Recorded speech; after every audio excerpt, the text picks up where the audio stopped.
Nadama mo na ba na maaari mong makita sa pamamagitan ng mga sitwasyon kung hindi magagawa ng iba? Naisip mo ba kung bakit mo nakikita ang mga bagay na ganap na hindi pinapansin ng iba? Ang nararanasan mo ay maaaring hindi isang pagkakaisa o pagkakaisa. Inihayag ng Biblia na mayroong isang pambihirang espiritual na regalo na kakaunti ang natanggap, ang regalo ng pag-unawa. At kung naabot mo ang video na ito, hindi ito sinasadya. Maaaring kumpirmahin ng Diyos ang isang bagay na pinaghihinalaang mo sa iyong puso. Ngayon ibubunyag ko ang X na makapangyarihang mga palatandaan na nagpapakita ng walang pag-aalinlangan na pinagpala ka sa espesyal na regalong ito. Hindi ito isa pang video tungkol sa pagka-espiritualidad. Ito ay isang banal na gabay na maaaring ganap na ibahin ang anyo ng iyong pag-unawa tungkol sa layunin na mayroon ang Diyos para sa iyong buhay. Itinuro sa amin ni Hesukristo na malalaman mo ang katotohanan at ang katotohanan ay magpapalaya sa iyo. Juan 8:32. At kung ano ang matutuklasan mo ngayon ay maaaring eksaktong katotohanan na iyong hinahanap ng maraming taon. Maraming mga tao ang gumugol sa kanilang buong buhay na pakiramdam na sila ay naiiba, na nakikita nila ang mundo sa paraang hindi maunawaan ng iba, nang hindi alam na nagdadala sila sa loob ng isang banal na regalo, na binigyan sila ng Diyos ng isang tiyak na layunin. Kung palagi kang nakakakita ng mga bagay sa espiritu na hindi nakikita ng iba, kung makakakita ka ng mga kasinungalingan kahit na sila ay perpektong nakikilala, o kung sa palagay mo ay nakikipag-usap sa iyo ang Biblia sa mas malalim na paraan kaysa sa iba, kailangan mong makita ang video na ito hanggang sa huli. Bago magpatuloy, inaanyayahan kita na mag-subscribe sa channel, buhayin ang kampanilya ng mga abiso at iwanan ang pagsagot sa iyong puna. Alin sa mga palatandaang ito ang naranasan mo sa iyong buhay? Ang iyong patotoo ay maaaring lamang kung ano ang kailangang marinig ng ibang tao ngayon. At kung alam mo ang isang tao na maaaring maglakad sa regalong ito nang hindi nalalaman ito, ibahagi ang video na ito sa kanila. Maaari kang makatulong sa kanila na matuklasan ang banal na layunin para sa kanilang buhay. Ngayon maghanda upang matuklasan kung pinagpala ka ng Diyos ng malakas na regalo ng pag-unawa.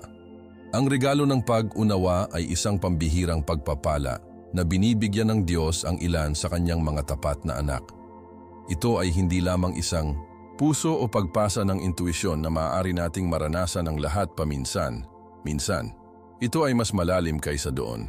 Ito ay isang supernatural na kapasidad na ipinagkaloob ng banal na espiritu na nagpapahintulot sa tao na makita ang tunay na kalikasan ng mga bagay na lampas sa nakikita ng mga mata o maiintindihan ng isip. Kapag ang isang tao ay pinagpala ng regalong ito, parang mayroon siyang patuloy na aktibong espiritual na radar. Ipinapakita sa atin ng Biblia sa unang mga taga-Korinto 2:10 na ang pag-unawa ng mga espiritu ay isa sa mga regalo na ipinamamahagi ng banal na espiritu alinsunod sa kalooban nito. Ito ay hindi isang bagay na maaaring makuha sa pamamagitan ng sariling pagsisikap o pag-aaral, bagaman tiyak na ang paglulubog sa salita ng Diyos at isang buhay na patuloy na pinino ng panalangin ang kapasidad na ito. Ito ay isang banal na regalo na nagbibigay daan sa iyo upang makilala sa pagitan ng katotohanan at panlilinlang, sa pagitan ng kung ano ang nagmula sa Diyos at kung ano ang hindi. Ano ang isang pagpapala upang makita ng malinaw sa isang mundo kung saan ang espiritual na pagkalito ay pangkaraniwan. Isipin na nasa isang madilim na silid kung saan ang lahat ay nakakagulat upang mahanap ang daan. Bigla, ang isang tao ay binigyan ng kakayahang makita sa kadiliman. Iyon ang kakanyahan ng regalo ng pag-unawa. Habang ang iba ay madaling malinlang sa pamamagitan ng mga pagpapakita o magagandang salita, ang mga may regalong ito ay makakakita ng totoong katangian ng mga sitwasyon, tao o turo. Nagbabala mismo si Hesukristo, panatilihin ang mga huwad na propeta na lumapit sa iyo na may mga damit na tupa, ngunit sa loob nila ang mga lobo ng raptor. Mateo 7:15. Ang regalo ng pag-unawa ay tiyak kung ano ang nagpapahintulot sa iyo na makilala ang mga lobo sa kabila ng kanilang disguise. Ang regalong ito ay partikular na mahalaga sa mga oras tulad ng atin kung saan ang mga maling doktrina ay dumami at marami ang lumayo sa totoong pananampalataya. Bilang Juan 4:1, pag-ibig, huwag maniwala sa lahat ng espiritu, ngunit patunayan ang mga espiritu kung sila ay mula sa Diyos, sapagkat maraming mga maling propeta ang lumabas sa mundo. Ang pag-unawa ay nagpapahintulot sa malinaw na pakikinig sa tinig ng Diyos sa gitna ng kaguluhan at pagkalito. Ito ay tulad ng pagkakaroon ng isang espiritual na filter na naghihiwalay sa dalisay mula sa marumi, ang totoo sa maling.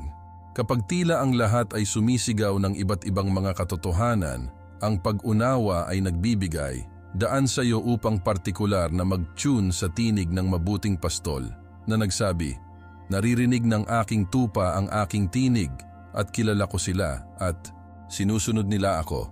Juan 10:27. Ang pagkakaroon ng regalong ito sa buhay ng isang mananampalataya ay hindi para sa kanyang sariling kaluwalhatian, ngunit para sa pagtatayo ng katawan ni Kristo. Ang Diyos, sa kanyang walang hanggan na karunungan, ay namamahagi ng iba't ibang mga regalo upang magkasama tayo ay bumubuo ng isang kumpleto at pagganap na katawan. Ang pag-unawa ay nagsisilbing proteksyon para sa simbahan na nagpapahintulot upang makilala ang mga impluensya na maaaring ilihis ito mula sa totoong landas. Ito rin ay isang tool para sa personal na gabay na tumutulong sa mananampalataya na gumawa ng mga pagpapasya na nakahanay sa banal na kalooban. Ang Biblia ay nagpapaalala sa atin sa Kawikaan 3:6, "Tiwala sa Panginoon ng buong puso at huwag umasa sa iyong sariling kahinahunan. Kilalanin ito sa lahat ng iyong mga landas at ituwid niya ang iyong mga landas." Ang regalo ng pag-unawa ay tiyak na isang paraan kung saan tinutulungan tayo ng Diyos na kilalanin ito sa lahat ng ating mga pagpapasya at landas.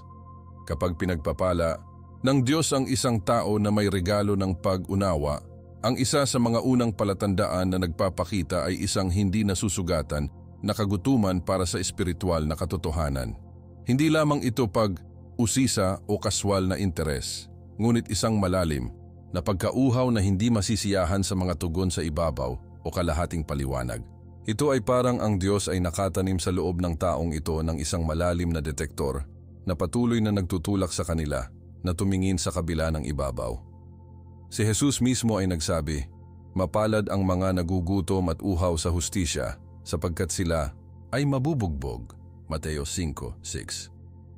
Ang walang tigil na paghahanap para sa katotohanan ay isang malinaw na tanda na ang banal na espiritu ay nagtatrabaho sa mas malalim na antas. Ang mga taong may regalong ito ay madalas na hindi nasisiyahan sa mga pangunahing sermon o elementong turo ng pananampalataya, habang ang iba ay maaaring maging komportable sa pangunahing kaalaman. Ang mga pinagpala ng pag-unawa ay nakakaramdam ng isang tawag upang galugarin ang kalaliman ng salita ng Diyos. Ang mga ito ay tulad ng mga beranos na nabanggit sa mga gawa. Evan na natanggap ang sahig na may anumang kahilingan, sinusuri ang mga banal na kasulatan araw-araw upang makita kung ang mga bagay na ito ay ganyan. Hindi ito ang mga pangunahing katotohanan ng Biblia na maliit. Sa kabaligtaran, mayroon silang isang malalim na paggalang sa kanila, ngunit sa palagay nila na may mga nakatagong kayamanan na naghihintay na matuklasan. Tulad ng Kawikaan 25:2. Ang kaluwalhatian ng Diyos ay sumasakop sa isang issue, ngunit ang kaluwalhatian ng mga hari ay upang siyasatin ito. Ang isang manghang tampok sa mga taong ito ay ang kanilang kakayahang makita kung ang isang bagay ay hindi maganda ang pakiramdam kahit na normal na sa lahat. Ito ay tulad ng kung mayroon silang isang panloob na alarma na isinaaktibo sa harap ng hindi pagkakapare, pareho o kasinungalingan, kahit na sila ay may kasanayan na nakikilala. Ang pagiging sensitibo na ito ay hindi nagmula sa isang kritikal o kahina, hinalang espiritu, ngunit mula sa espiritu ng Diyos na naninirahan sa kanila at ginagabayan sila patungo sa lahat ng katotohanan tulad ng ipinangako ni Jesus sa Juan 16:13. Ngunit pagdating ng espiritu ng katotohanan, gagabayan ka niya sa buong katotohanan. Ang kapasidad na ito ay maaaring maging disconcerting sa simula, kapwa para sa taong nagtataglay ng regalo at para sa mga nakapaligid dito. Ngunit, sa oras at espiritual na kapanahunan, ito ay nagiging isang mahalagang tool para sa katawan ni Kristo. Ano ang partikular na kamangha? Manghang kung paano makikilala ng mga taong ito ang mga tunay na disguised na kasinungalingan nang walang maliwanag na ebidensya. Habang ang iba ay maaaring linlangin ng mga mahusay na salita o hangang mga pagtatanghal, ang mga may pag-unawa ay maaaring makakita ng banayad na mga paglihis mula sa katotohanan sa Biblia. Ito ay tulad ng kung mayroon silang isang panloob na kumpas na calibrate sa salita ng Diyos na alerto sa kanila kapag may isang bagay na lumihis kahit na bahagyang mula sa totoong hilaga. Nagbabalaan sa amin ang Biblia sa 2 Korinto 8:14 na si Satanas mismo ay nagtatago ng kanyang sarili bilang isang anghel ng ilaw. At ang regalo ng pag-unawa ay tiyak kung ano ang nagpapahintulot na makita sa pamamagitan ng mga costume na ito. Hindi na ang mga taong ito ay immune sa panlilinlang, ngunit nilagyan ng Diyos ng isang espesyal na sensitivity tungo sa katotohanan na tumutulong sa kanila na tumayo sa mga oras ng pagkalito. Ang malalim na pagnanais para sa katotohanan ay hindi lamang intelektual. Siya ay nakaugat sa isang taimtim na pag-ibig sa Diyos at sa kanyang salita. Ang mga taong may pag-unawa ay hindi naghahanap ng kaalaman upang ipagmalaki o pakiramdam na higit na mataas, ngunit dahil mahal nila ang Panginoon ng buong puso at isipan, tulad ng sinabi ni Jesus sa Juan 14:21, siya na mayroong aking mga utos at pinapanatili ang mga ito ay ang nagmamahal sa akin. Ang tunay na paghahanap na ito ay hinihimok ng pagnanais na makilala ang Diyos ng mas mahusay at maglingkod sa Kanya ng mas matapat. Kapag ang isang tao ay pinagpala ng regalong ito, ang kanyang pag-aaral sa Biblia ay nagiging isang kapana, panabik na paglalakbay ng pagtuklas, hindi isang obligasyong relihiyoso. Ang bawat taludtod ay naglalaman ng mga kayamanan na naghihintay na matuklasan, at ang banal na espiritu ay gumagabay sa kanila sa lalong malalim na antas ng pag-unawa at aplikasyon. Ang pananampalataya para sa mga taong ito ay hindi static. Ito ay isang tuloy na pakikipagsapalaran upang matuto ng higit pa sa tagalikha ng universo at ang kanilang perpektong kalooban para sa kanilang buhay at sa mga nasa paligid nila. Kapag ang isang tao ay naantig sa regalo ng pag-unawa, nakakaranas siya ng pananabik sa pagkakaroon ng Diyos na nagtagumpay sa anumang iba pang pagnanais sa lupa. Ito ay hindi lamang isang pakiramdam na dumaan o isang emosyon sa linggo. Ito ay isang pangangailangan bilang tunay na paghinga. Ang oras sa Diyos ay naging kanyang ganap na prioridad, hindi sa pamamagitan ng obligasyon, kundi para sa isang malalim na pag-ibig na nagbabago sa kanyang pang-araw-araw na agenda. Si David, isang tao ayon sa puso ng Diyos, ay nagpahayag ng pakiramdam ng perpekto nang sumulat siya. Inakusahan ko si Jehovah, hahanapin ko, na nasa bahay ako ni Jehovah araw ng aking buhay, upang pagnilayan ang kagandahan ni Jehovah at magtanong sa kanyang templo. Awit 27:4. Ito ay tiyak na saloobin na nagpapakilala sa mga nagtataglay ng espesyal na regalo na ito. Nakatutuwang obserbahan kung paano inayos ng mga taong ito ang kanilang buhay sa paligid ng kanilang mga sandali kasama ang Diyos, hindi kabaliktaran. Habang sinisikap ng maraming mananampalataya na magkasya sa Diyos sa mga butas ng kanilang nasasakop na mga agenda, ang mga may pag-unawa ay nagtatayo ng kanilang buong araw sa paligid ng mga mahahalagang sandali ng banal na pakikipag-isa. Hindi nila masisimulan ang kanilang araw nang hindi nalulubog ang kanilang sarili sa salita at sa pagdarasal, sapagkat alam nila na ang kanilang lakas at gabay ay naninirahan doon. Ito ay tulad ng kung natuklasan nila ang isang lihim na maraming hindi napapansin, ang pagkakaroon ng Diyos ay hindi isang espiritual na luho, ngunit isang pangunahing pangangailangan upang mag-navigate sa isang mundo na puno ng panlilinlang. Si Jesus mismo ang nag-o-modelo ng prioridad na ito. Kapag bumangon ka bukas na madilim pa, lumabas siya at pumunta sa isang lugar ng disyerto at doon ay nanalangin. Marcos 1:35. Ang isa pang nagbubunyag na tanda ay kung paano nadarama ng mga taong ito na ang tinig at gabay ng Diyos ay nakakaakit sa kanila ng higit pa sa mga pagkagambala sa mundo. Hindi ito immune sa mga tukso o kasiyahan sa lupa, ngunit sinubukan ang isang bagay na walang hanggan na mas kasiya, siya.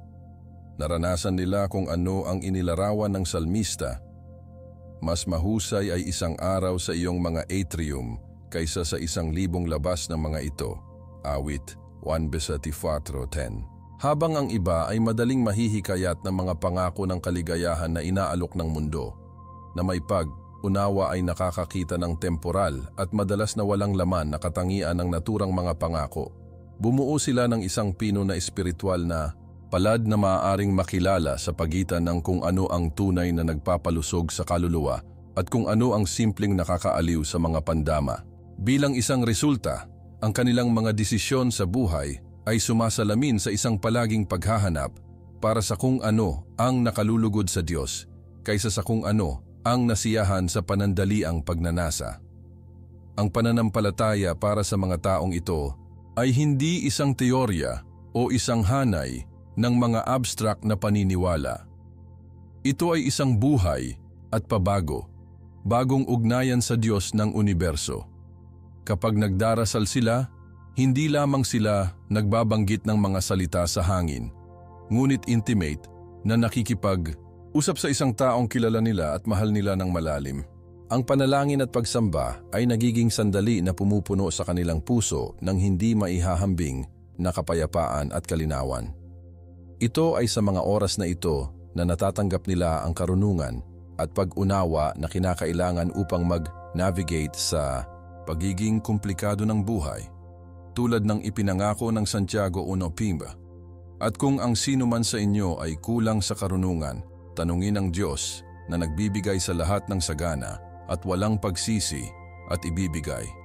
Ang espesyal na koneksyon na ito sa Diyos ay kung ano ang nagpapahintulot sa kanila na makita ang lampas sa mga pagpapakita at makita ang espiritual na katotohanan na sumasailalim sa mga pang-araw-araw na sitwasyon.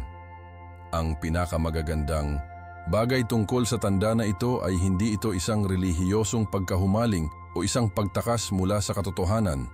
Sa kabaligtaran, ito ay isang engkwentro sa pinakamalalim na katotohanan na umiiral. Sinabi ni Jesus, "Ako ang daan, katotohanan at buhay." Juan 14:6. At ang mga nagtataglay ng pag-unawa ay natuklasan na ang alam ng intimate ay ang pinakakapana, panabik at kasiya, siyang pakikipagsapalaran na posible. Ang kaugnayan na ito sa Diyos ay hindi lumilipat sa kanila sa mundo. Ngunit binibigyan sila ng kinakailangang pananaw at lakas upang harapin ito ng karunungan at pakikiramay. Ang kanyang pag-ibig sa pagkakaroon ng Diyos ay hindi makasarili. Sa kabaligtaran, hinihimok nila ang mga ito na ibahagi sa iba ang kanilang nahanap na maging mga channel ng banal na katotohanan at pag-ibig sa isang uhaw na mundo ng pareho.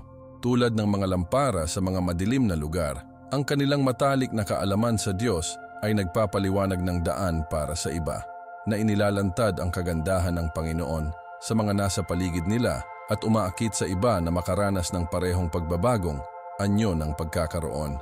Ang mga mapagpalang tao na may regalo ng pag-unawa ay may isang espiritual na pagiging sensitibo na maaari nating ihambing sa isang napaka-tumpak na barometro. Napansin nila ang mga pagbabago sa espiritual na kapaligiran sa paligid nila na may kalinawan na nakakagulat sa mga hindi nagbabahagi ng regalong ito. Hindi ito mayroon silang mystical o extrasensory powers. Ito ay pinino ng Diyos ang kanyang espiritual na pandama sa isang pambihirang paraan. Tulad ng binabanggit ng Hebreo 12:14. Ang solidong pagkain ay para sa mga umabot sa kapanahunan para sa mga gumagamit ng mga pandama na isinagawa sa pag-unawa ng mabuti at masama. Ang sensitivity na ito ay hindi lilitaw sa magdamag, ngunit bubuo sa pamamagitan ng isang buhay na patuloy na pakikipag-ugnayan sa banal na espiritu at isang malalim na paglulubog sa salita ng Diyos. Nakatutuwang obserbahan kung paano ang mga taong ito ay makakapasok sa isang lugar at halos agad na naramdaman ang espiritual na kapaligiran na nanaig doon. Hindi sila hinuhusgahan sa pamamagitan ng mga panlabas na pagpapakita o personal na pagkiling. Ngunit nakikita ang mga espiritual na katotohanan na makatakas sa mga pandama sa pisikal. Maaari silang magpasok ng isang tila normal na pagpupulong at makaramdam ng isang supernatural na kapayapaan na nagpapatunay sa pagkakaroon ng Diyos o sa kabaligtaran, nakakakita ng isang espiritual na pang-aapi kahit na ang lahat ay tila maayos. Naaalala ng kapasidad na ito si Pablo na sa pagpasok sa Athens, ang kanyang espiritu ay ipinagbigay, alam sa pamamagitan ng pagkakita sa lungsod na ibinigay sa idolatriya, Gawa 17:16. Hindi lamang siya mga estatwa, nakita niya ang espiritual na katotohanan sa likuran nila at ang kanilang epekto sa buhay ng mga tao.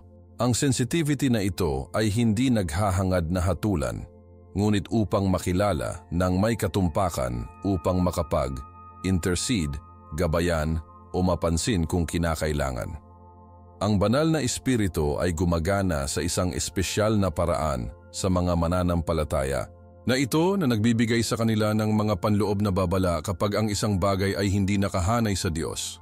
Para bang mayroon silang isang espiritual na alarma na isinaaktibo sa mga sitwasyon, mga turo o kahit na mga relasyon na maaaring ilayo sila sa landas ng katotohanan. Hindi ito tungkol sa takot o paranoia, ngunit tungkol sa isang banal na gabay na makakatulong sa kanila na mag-navigate ng matalino. Ipinangako ni Jesus na pagdating ng Espiritu ng Katotohanan, gagabayan kaniya sa buong katotohanan, Juan 6:13. At ang gabay na ito ay madalas na darating bilang isang panloob na paniniwala, isang patuloy na pag-aalala o kahit na biglaang kalinawan tungkol sa isang bagay na tila nakalilito dati. Ang mga taong ito ay natututo sa paglipas ng panahon upang makilala at magtiwala sa mga palatandaang ito, alam na nagmula ito sa banal na espiritu na naninirahan sa kanila. Ano ang partikular na mahalaga sa pagiging sensitibo na ito ay hindi ito limitado sa pagkilala sa negatibo. Pinapayagan din silang kilalanin ang tunay na gawain ng Diyos kahit na naipakita sa hindi inaasahang paraan. Habang ang ilang mga mananampalataya ay maaaring hindi magtiwala sa anumang karanasan na nagmula sa kanilang teolohikal na kaginhawaan, ang mga may tunay na pag-unawa ay maaaring makilala sa pagitan ng tunay na banal at ang emosyonal lamang o artipisyal. Naalala nila na binalaan ng Diyos si Samuel. Huwag tumingin sa kanyang opinyon o sa bigness ng kanyang tangkad. Sapagkat hindi tinitingnan ni Jehova kung ano ang hitsura ng tao. Bueno, tinitingnan ng lalaki kung ano ang nasa harap ng kanyang mga mata, ngunit tinitingnan ni Jehova ang kanyang puso. 1 Samuel 16:7. Ang kakayahang ito ay nagpapahintulot sa kanila na pahalagahan ang pagkakaiba. Iba ng gawain ng Diyos nang hindi nahuhulog sa labis na walang imik na kredensyal o paralisadong pag-aalinlangan. Ang espiritual na sensitivity na ito ay may layunin na lampas sa personal na benepisyo. Ito ay isang don na ipinagkaloob para sa gusali at proteksyon ng katawan ni Kristo. Ang mga nagtataglay nito ay madalas na tinawag sa mga tungkulin ng pamamagitan, pagpapayo o pamunuan ng espiritual, kung saan ang kanilang kakayahang makilala ay naging isang pagpapala para sa marami. Tulad ng isinulat ni Pablo, ang pagpapakita ng espiritu para sa benepisyo ay ibinibigay sa bawat isa. Ang mga taga ni Korinto 12:7. Ang pananampalataya na kanilang nilinang ay nagpapahintulot sa kanila na maging mga instrumento ng Diyos na magdala ng kalinawan sa gitna ng pagkalito, katotohanan sa gitna ng panlilinlang, at direksyon sa mga sandali ng kawalan ng katiyakan. Hindi nila ginagamit ang regalong ito upang itaas ang kanilang sarili, ngunit upang maglingkod ng mapagpakumbaba na kinikilala na ang bawat mabuting regalo ay nagmula sa tuktok mula sa Ama ng mga ilaw. Ang kanyang pagiging sensitibo ay patuloy na nagpapaalala sa kanila ng kanilang pag-asa sa Diyos at ang pangangailangan na lumakad ng malapit sa pakikipag-ugnay sa Kanya upang mapanatili ang kanyang matalim at tumpak na pag-unawa sa isang mundo kung saan ang mga linya sa pagitan ng katotohanan at pagkakamali ay madalas na tila malabo. Ang mga pinagpala ng regalo ng pag-unawa ay madalas na nakakaranas ng isang patuloy na pakiramdam na naiiba na kasama nila mula sa isang maagang edad. Ito ay hindi lamang isang yugto ng tinidyer o isang pagnanais na tumayo. Ito ay isang tunay na pang-unawa na nakikita nila ang buhay sa pamamagitan ng isang lens maliban sa nakararami. Nakikita nila ang buhay na mas malalim at nakakaramdam ng isang pangunahing tawag na lampas sa maginoo ng mga layunin at adhikain. Ang pakiramdam na ito ay maaaring maging disconcerting, lalo na sa mga unang taon kapag ang likas na pagnanais ay magkasya at tanggapin. Gayunpaman, sa paglipas ng panahon, nauunawaan ng mga taong ito na ang pagkakaiba na ito ay hindi isang kakulangan, ngunit isang banal na disenyo. Ang Biblia ay nagpapaalala sa amin sa Roma 12:2. Huwag sumunod sa siglo na ito, ngunit magbago sa pamamagitan ng pag-renew ng iyong pag-unawa upang masuri mo kung ano ang mabuting kalooban ng Diyos, kaaya-aya at perpekto. Ang hindi pagkakasundo sa mundo ay hindi paghihimagsik, ngunit ang katapatan sa isang mas mataas na pangitain. Karaniwan para sa mga taong ito na sabihin ang mga karanasan kung saan itinuro nila ang mga espiritual na katotohanan na hindi napagtanto ng iba upang matugunan lamang ang mga hitsura ng hindi pagkakaunawaan o kahit na pagtanggi. Minsan, ang iba ay hindi nauunawaan ang kanilang espiritual na pagiging sensitibo at maaaring lagyan ng label ang mga ito bilang masyadong matindi o sobrang relihiyoso. Binalaan mismo ni Jesus ang kanyang mga tagasunod, kung kinamumuhian ka ng mundo, alamin na kinasusuklaman ako nito sa harap mo. Kung ikaw ang mundo ay magugustuhan sa iyo. Ngunit dahil hindi ka ang mundo, bago kita pinili mula sa mundo, iyon ang dahilan kung bakit kinamumuhian ka ng mundo. Juan 15:18-19. Ang hindi pagkakaunawaan na ito, bagaman masakit, ay nagsisilbing kumpirmasyon na naglalakad sila sa landas ng banal na pag-unawa. Hindi na naghahanap sila ng pagtanggi o makakuha ng hindi pagkakaunawaan, ngunit natutunan upang masuri ang pag-apruba ng Diyos sa palakpakan ng tao. Sa paglipas ng oras at espiritual na kapanahunan, natuklasan ng mga taong ito na ang kanilang maliwanag na maladjustment ay talagang isang palatandaan na pinaghiwalay sila ng Diyos para sa isang espesyal na layunin. Tulad ng sinabi ng Panginoon kay Jeremiah, "Bago kaniya nabuo sa tiyan, nakilala kita, at bago ka mo ibulwak, binigyan kita ng propeta sa mga bansa." Jeremias 1:5.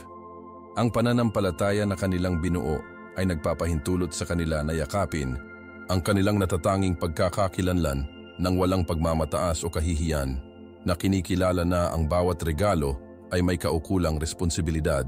Ang kanyang pag-unawa ay hindi upang hatulan ng iba mula sa isang pedestal ng espiritual na kahusayan, ngunit upang maglingkod ng may pagpapakumbaba na nag-aalok ng pananaw na ibinigay sa kanila ng Diyos na pagpalain ang kanilang mga tao.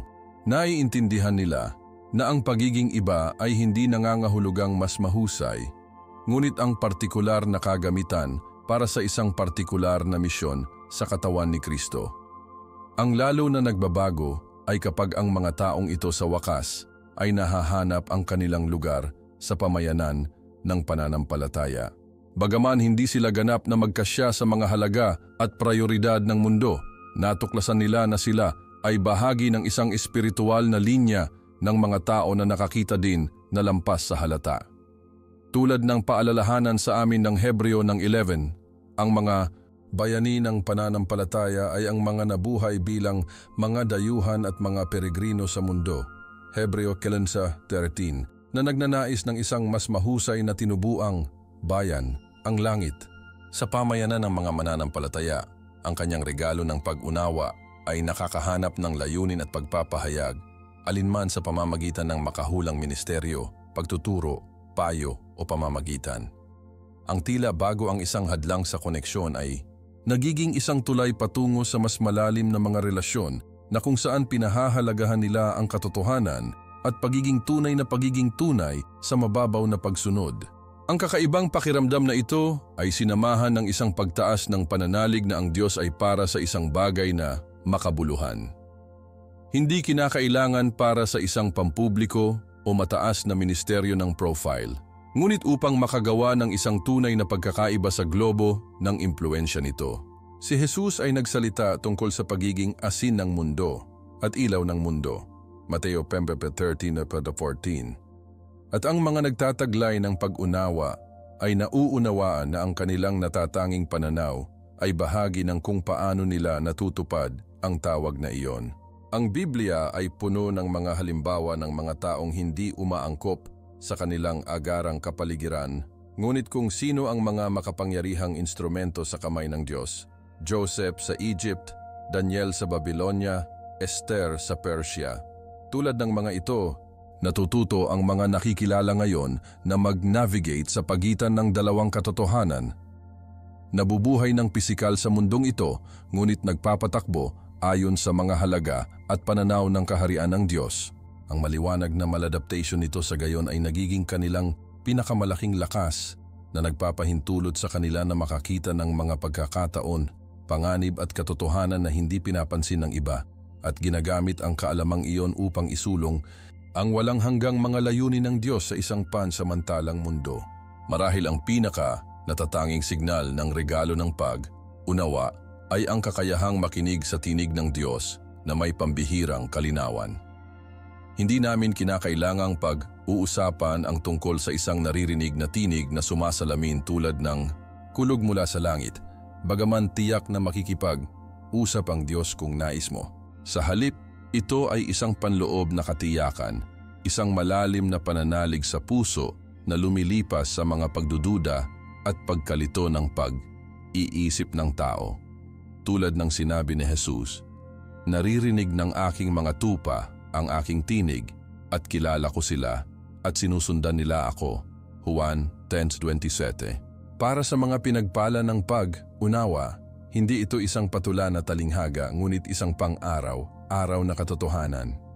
Nabuo nila ang kakayahang makilala, bukod sa lahat ng mga tinig na nakikipagkumpetensya para sa kanilang pansin. Ang isa na kabilang sa mabuting pastol. Ang banal na komunikasyon na ito ay lalo na naipakita sa mga mahahalagang sandali ng pagpapasya, habang ang iba ay maaaring makaramdam ng paralisado ng kawalan ng katiyakan, na may pag-unawa ay madalas na tumatanggap ng malinaw na direksyon sa mga mahahalagang desisyon. Hindi na sila ay may pribilehiyong pag-access sa Diyos na ang ibang mga naniniwala ay hindi nagtataglay, ngunit nilinang ang isang espesyal na pagiging sensitibo sa kanilang gabay sa pamamagitan ng mga tao ng matalik na pakikipag-isa at patuloy na pagsunod, tulad ng ipinangako ni Proverbs 3:5-6.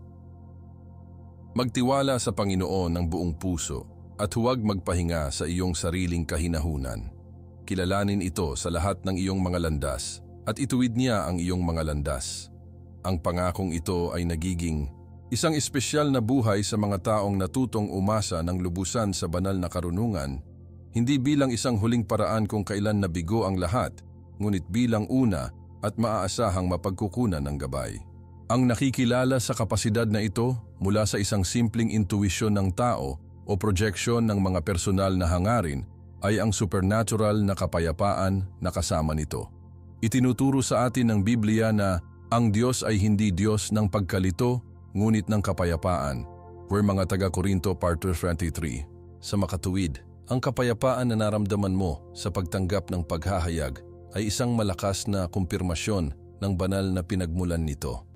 Ito ay hindi isang pagpasa ng damdamin ng kaluwagan o kaguluhan, ngunit isang malalim na katahimikan na nagpapatuloy kahit na ang direksyon ay nakatanggap ng mga hamon ng lohika ng tao o nagpapahiwatig ng mga personal na sakripisyo.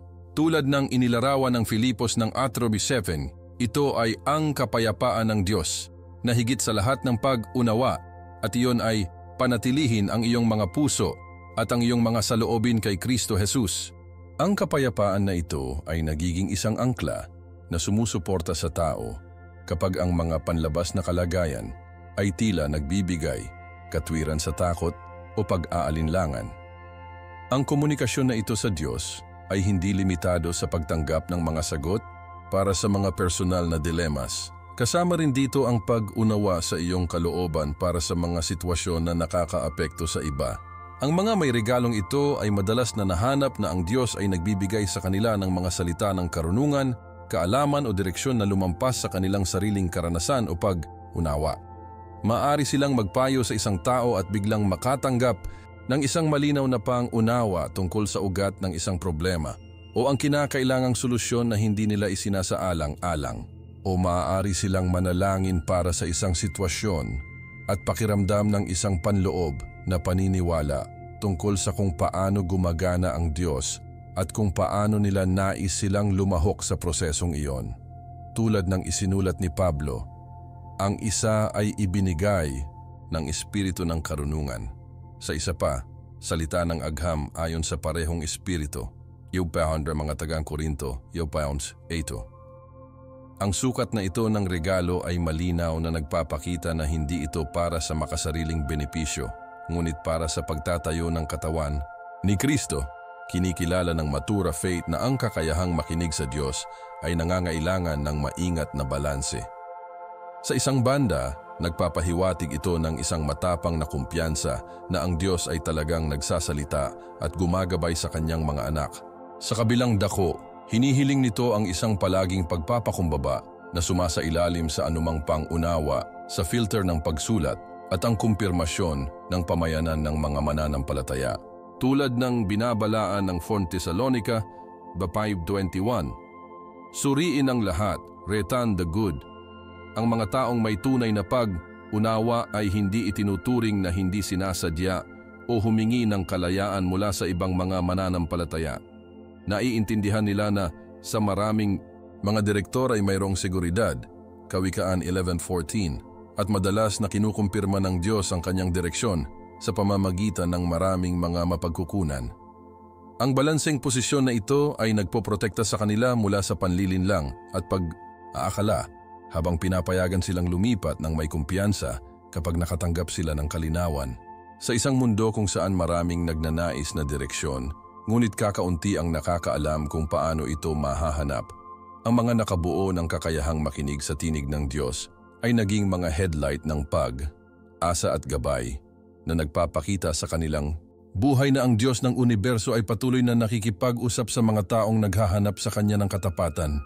Ang 6 na signal na aming ginalugad ay higit pa sa mga simpleng personal na katangian, ay katibayan ng isang banal na tawag sa iyong buhay. Kung nakilala mo ang ilan sa kanila, malamang na pinagpala ka ng Diyos ng pambihirang regalo na ito. Ang tanong ngayon ay, ano ang gagawin mo sa regalong natanggap mo? Ang pag-unawa ay hindi upang panatilihin ito para sa iyong sarili, ngunit upang mabuo ang katawan ni Kristo at tulungan ang iba na mag-navigate sa mga oras ng espiritual na pagkalito. Tulad ng sinabi ng Biblia, nakatanggap ka ng biyaya, Mateo 10:8. Hinahamon ko kayo na gamitin ang regalong ito ng may pagpapakumbaba at pag-ibig, palaging naghahanap ng kaluwalhatian ng Diyos at hindi personal na pagkilala. Alin sa mga palatandaang ito ang nakilala mo ng mas malakas? O baka may kilala kang isang tao na malinaw na may regalong ito? Ibahagi ang iyong karanasan sa mga komento.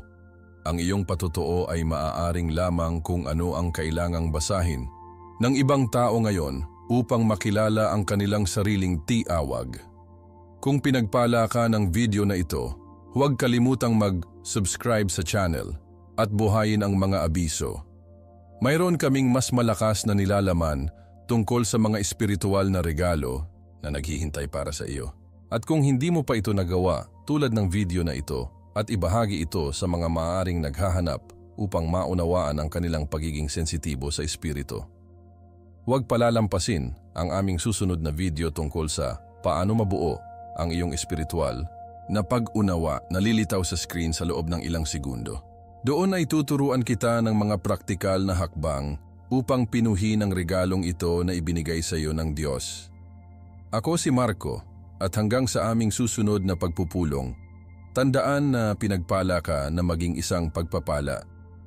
Nawa ang kapayapaan ng Diyos na lumampas sa lahat ng pag-unawa, panatilihin ang iyong puso at isipan kay Kristo Jesus.